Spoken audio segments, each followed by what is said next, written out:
Sheriff Birkhead, tell me a little bit about your background since you've been declared an enemy of public safety.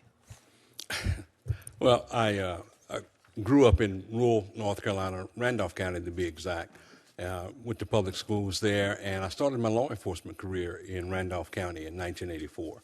And then I matriculated to Durham, North Carolina, went to work for Duke University, served there for almost 17 and a half years. And 10 years after going to work at Duke University, I was hired and appointed as the chief and director of public safety for both the university and the medical center. And from there, after 7 years, then I served as the chief of police in Hillsborough, and now I am the sheriff in Durham County, elected in 2018. Elected by the people? Elected by the people. What was your percentage? This past primary election, I got 86.2% of the vote, sir. Seems like the people who know you were prepared to vote for you. That would be correct, sir. Yes, and so whatever's been said at this committee meeting may not really reflect any knowledge of who you really are. I listened to the chiefs of police responding to ICE's activities that led up to the killing of 2 innocent people in Minneapolis and others. It led up to a point where a young woman in Chicago, driving to her church to donate some clothing, was shot 5 times by the ICE agents and survived it by some miracle. And then no charges were filed against her. The chiefs of police in Minneapolis and Chicago report that because of ICE activities, they've got 2 obvious problems. One, responding to reports of ICE activity, and number 2, the fact that the community, which is being beset by these ICE agents, is living in fear and doesn't reach out as they once did to law enforcement officials. As a former chief of police in at least several jurisdictions, does that explanation ring true to you? It does, sir. Unfortunately, it does. Yes. That would seem to be the dilemma we face here. As we turn up the law enforcement in communities and don't target specifically bad individuals, we run the risk of scaring and frightening ordinary families and businesses. As one person said to me, they're going after the gardeners, not the gangsters. Do you see that as a problem?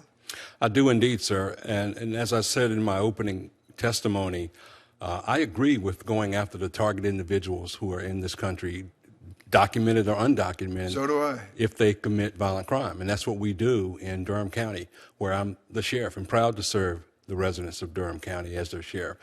Anyone who violates the law in my jurisdiction will be identified, apprehended, and presented to the DA for hopefully successful prosecution.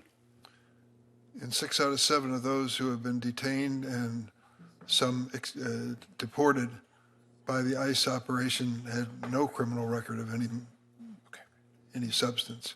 Does that surprise you? It disappoints me.